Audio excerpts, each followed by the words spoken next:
সামনে অনশনরত আছেন জনাব তারেক সাহেব আম জনতা পার্টির রেজিস্ট্রেশনের জন্য। আইনগতভাবে আমরা যেটুকু আমাদের দিক থেকে বলার আমরা সেটা বলেছি চিঠির মাধ্যমে। এখন ওনারা অ্যাপিল করতে পারেন এবং ঘাটতি যেগুলো আছেন সেগুলো পূরণ করে দিতে পারেন।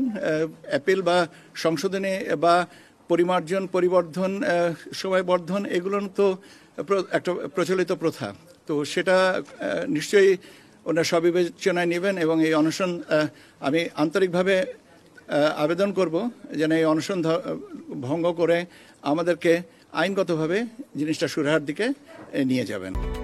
Japan Bangladesh joint venture company JBS holdings limited. আপনারা জানেন যে আমাদের প্রবাসী ভোটার আমরা অ্যাপটা লঞ্চ করতে চেয়েছিলাম 16ই নভেম্বর, তো 16ই নভেম্বরের পরিবর্তে আমরা এখন এটা করব 18ই নভেম্বর। মূল কারণটা দুটো, একটা হচ্ছে যে 16ই নভেম্বর হয়ে গেছে রোববার। রোববার তো বিশ্বের অধিকাংশ দেশেই আর কি সাপ্তাহিক ছুটি, কিন্তু আমাদের এখানে তো আমরা কাজ করি, তো সেটা বিবেচনা করে দেখা গেল যে এটা আমাদের 18 তারিখ করলে জিনিসটা ভালো হয়। আর এর সাথে আরও একটা জিনিস আছে যে 18 তারিখ আমরা আমাদের চূড়ান্ত ভোটার তালিকা প্রকাশ করব, তো সেইটার জন্যে এই পরিবর্তনটা এবং আমরা সময়টা যে লঞ্চিংয়ের সময়টা কখন সেটা আমরা পরবর্তীতে জানিয়ে দেব। তো যেহেতু আমরা বারবার করে বলেছিলাম যে 16ই নভেম্বরে আমরা আউট অফ কান্ট্রি ভোটিং এবং আইসিপিবির এই অ্যাপটা লঞ্চ করব, that is postal vote BD, তো সেটা লঞ্চিংটা আমরা 16 তারিখের পরিবর্তে 18 তারিখ আমরা করব। এইটা হচ্ছে আজকের মূল একটা বিষয়। আর একটা বিষয় আপনারা আমাকে কয়েকজনা জানতে চেয়েছেন যে সামনে অনশনরত আছেন জনাব তারেক সাহেব আম জনতা পার্টির রেজিস্ট্রেশনের জন্য। আইনগতভাবে আমরা যেটুকু আমাদের দিক থেকে বলার আমরা সেটা বলেছি চিঠির মাধ্যমে। এখন ওনারা অ্যাপিল করতে পারেন এবং ঘাটতি যেগুলো আছেন সেগুলো পূরণ করে দিতে পারেন। অ্যাপিল বা সংশোধনী বা পরিমার্জন পরিবর্ধন সময় বর্ধন এগুলো তো একটা প্রচলিত প্রথা, তো সেটা নিশ্চয়ই ওনারা সবিবেচনায় নেবেন এবং এই অনশন আমি আন্তরিকভাবে আবেদন করব যেন এই অনশন ভঙ্গ করে আমাদেরকে আইনগতভাবে জিনিসটা সুরাহার দিকে নিয়ে যাবেন। আপনাদেরকে ধন্যবাদ। আপিল কোথায় করবে? আপিল করবে কমিশনে বা বিষয়ে যেটা হচ্ছে যে সচিবালয়ে এটা করার কথা, কেননা চিঠিপত্র তো সচিবালয় থেকে যায়, সিনিয়র সচিব বা কমিশনের সচিবের বরাবর আপিলটা করবেন যদি ওনারা করতে চান।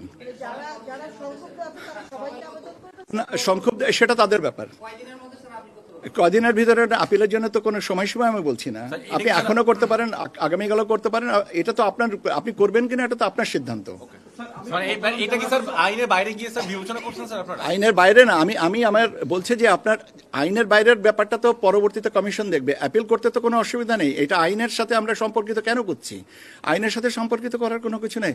একটা নামঞ্জুর করা হয়েছে কিছু শর্তের আওতায় এবং ওনারা কিছু কিছু জায়গায় ওনারা বলছেন যে আমরা এটার সাথে একমত নই, ঠিক হতেই পারে, সেটা পুনর্বিবেচনা সংশোধন পরিবর্জন ইত্যাদির জন্য আবেদন করতেই পারেন। আবেদন করলে কমিশন সেটা বিবেচনায় নেবেন কি নেবেন না সেটা হলো পরের ব্যাপার। আমি যেটা বলতে চাচ্ছি যে সেটা হচ্ছে যে সীমিত বা এটা সীমাবদ্ধতার ভিতরে যেন আমরা না আসি, সেটাই আর কি আমার বক্তব্য।